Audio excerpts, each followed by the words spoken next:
The night they sold her, the stars over Dock 9 flickered like they were afraid to watch. I stood at the edge of the auction ring with my collar pulled high, pretending not to hear the chanting voices echo through the station's iron ribs. Credits changed hands. Contracts blinked green. Lives were reduced to numbers. And at the center of it all stood the alien they called an outcast, thin, ash-skinned, her eyes like fractured moons that never quite focused on the same reality as everyone else. They said she was defective. They said she was dangerous. They said no one would miss her. And then they sold her to me. I didn't raise my hand because I wanted an alien. I raised it because I was tired of watching people disappear while everyone else looked away. Because my wife had died on a transport accident 2 years earlier, and since then silence had become my closest companion. Because something in the way that alien stood, unbowed despite the chains, felt familiar. But that was only the beginning. The auction master sneered when my bid cleared the room. "Human widower," he said, tasting the words like an insult. "You know the terms. No returns. No compensation if it breaks." She didn't look broken. As the restraint field dropped, she finally met my eyes. For a heartbeat, the station noise vanished. I felt something press against my thoughts, light, cautious, like fingers testing cold water. I staggered. The slavers noticed. They laughed. None of us were prepared for the truth. I signed the transfer and led her away, ignoring the whispers that followed us through Dock 9's corridors.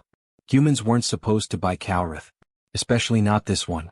Especially not after what her kind had done. The galaxy remembered the Calrith as monsters. She remembered something else entirely. In my quarters, bare metal walls, one viewport, no weapons, I removed her collar with shaking hands. She flinched but didn't fight.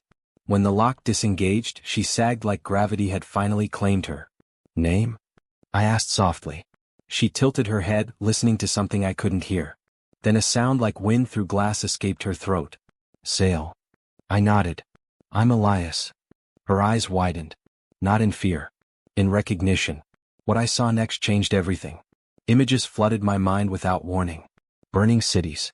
Calrith children dragged from hiding. Humans in black armor firing indiscriminately. A lie repeated until it became history. I gasped and fell to my knees. Sale screamed.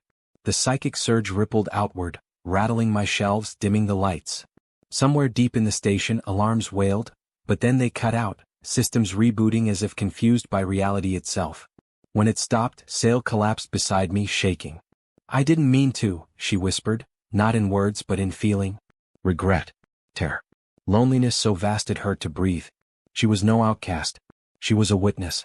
And someone had tried very hard to erase her. By morning, Dock 9 was crawling with patrols.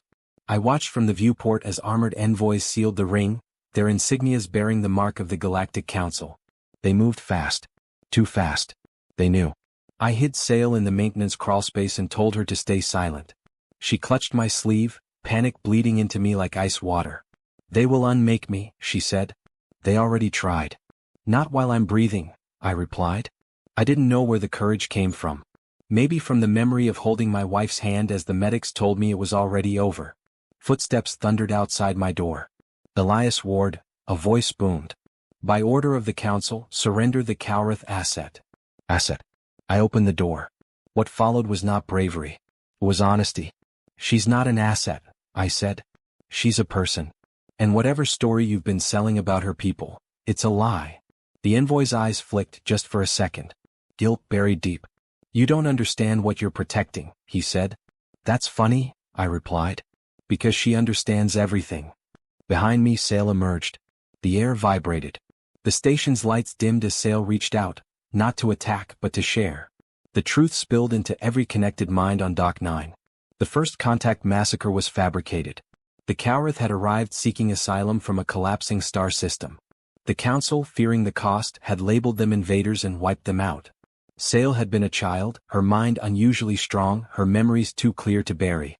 So they branded her an outcast. They sold her into silence. But that was only the beginning. Across the station, beings collapsed to their knees as history rewrote itself inside their skulls. Humans. Terrellians. Best. No species was spared the weight of what they'd allowed. The Council envoy dropped his weapon. "Stop," he begged. "You'll destabilize the quadrant." Sale's voice echoed everywhere at once. Good. That was the moment, the one no one expected. The galaxy didn't turn against us. It woke up. Ships undocked without clearance, broadcasting sales memories on open channels. Archived records were cracked, encrypted orders exposed. Council worlds went dark as citizens demanded answers. By the time the station's artificial dawn cycled on, Dock 9 was no longer a slaver's hub. It was the center of a reckoning. I sat with Sail as emergency lights bathed the corridor in red. She looked smaller now, exhausted, her power spent. "They will hunt me," she said quietly. "They'll have to get through me first," I answered. She studied my mind, my grief, my stubborn hope, the quiet house on earth that still smelled like my wife's perfume. "Why?" she asked. "Why choose me?" I thought of the auction ring. Of the way everyone had looked away. "Because someone should have chosen you a long time ago." Tears traced silver lines down her cheeks. The council fell within the week. Not by war but by truth. Entire fleets stood down rather than fire on civilians who finally knew what they'd been protecting. Humans were blamed first. Then thanked. Then feared. Sail became a symbol. The outcast who remembered. Some called her a weapon. Others called her a saint. She called herself tired. We left Dock 9 aboard a small freighter with no destination, just a direction. Away from places that still believed power mattered more than people. On the last night before we jumped to hyperspace, Sail stood at the viewport, watching the stars stretch into lines. "The galaxy has changed," she said. "But it will try to forget again. Then we'll remind it," I replied.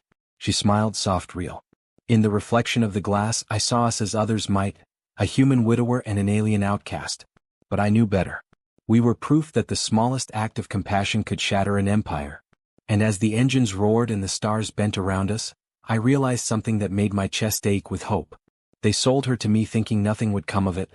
By morning the galaxy had learned what happens when humans choose to care.